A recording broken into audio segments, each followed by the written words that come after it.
Welcome back students in our this session, and this is your assignment number 3 of chapter Plant Life Photosynthesis.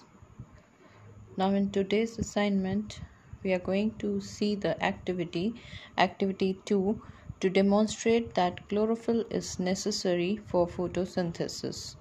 For this the method is that take a plant which has a variegated leaves. Now variegated leaves means that they are partially green and partially white or yellow in color. So we have to take the leaves of that plant which is variegated as that of crotons or callus.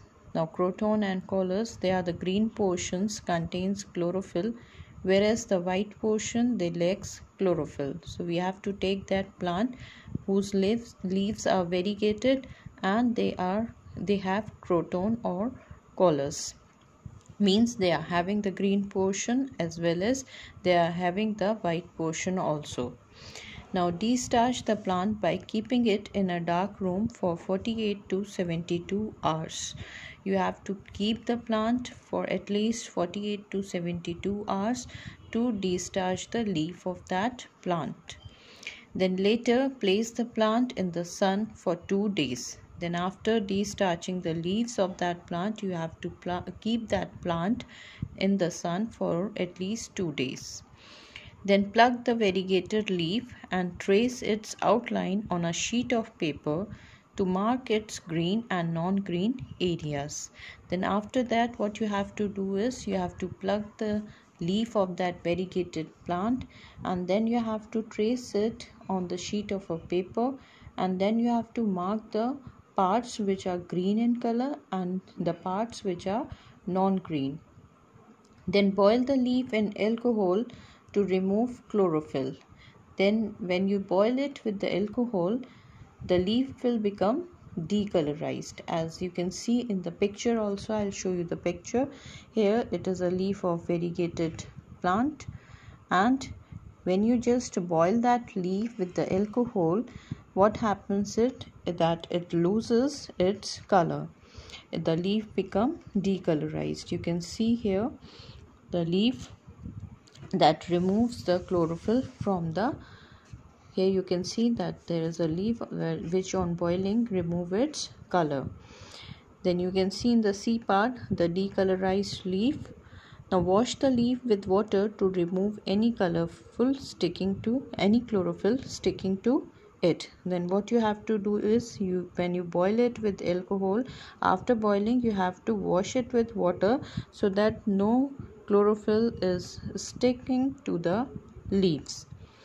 Then add a few drops of iodine solution. Here you can see in picture C that they are putting some few drops of iodine solution on the leaf, and then observe. Now what will you observe? While white portion of a leaf does not turn blue-black on adding iodine, indicating absence of starch, while the other part which was originally green, it turns blue-black on adding the iodine, indicating that starch is present in this inner part of the leaf. So you can see here that the white portion of leaf, it does not turns blue and black color, and the green part of the leaf, it shows the blue-black color when you put the iodine solution on it, and this shows that the starch is present in the inner part of the leaf.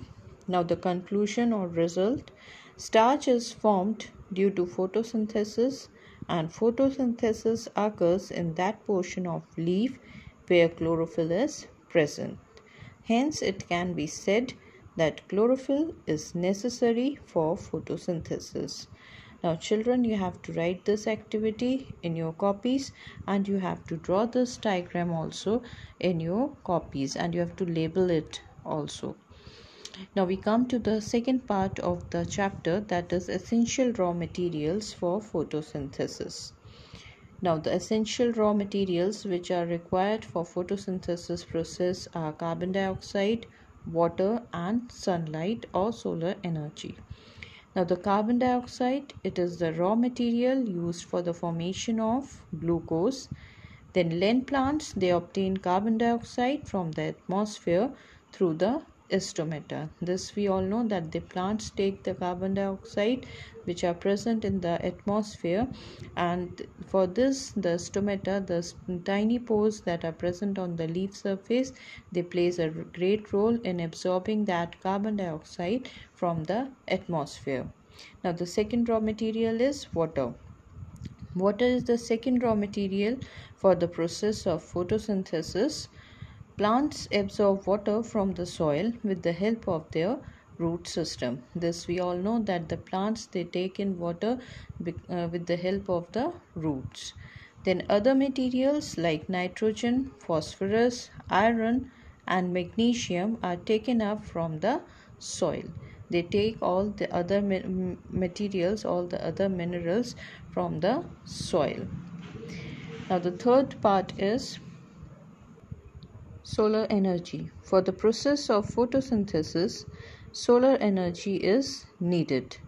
This energy is trapped by the green colored pigment called chlorophyll, which are present in the chloroplast. And this we all know that for the process of photosynthesis, the sunlight plays a great role, because the plants which contains the chlorophyll, they only prepare their food in the presence of sunlight only. So these are the three raw materials which are essential for photosynthesis.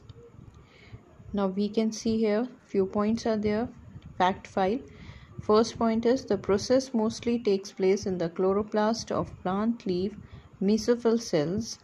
The energy for photosynthesis comes from light. Second point is in the leaves of a plant a substance called chlorophyll is present. This we all know that green plants, the green leaves, they contain a pigment called chlorophyll. Then chlorophyll makes the leaves green.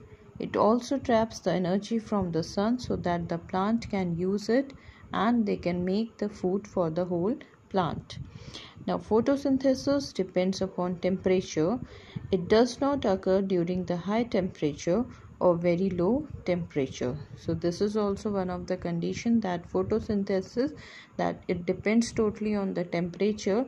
If the temperature is high, it does not occur, or it does not occur during the high temperatures. If it is too much, then it does not happen, and if it is very low, then also the photosynthesis does not takes place. So it requires a moderate temperature for this process.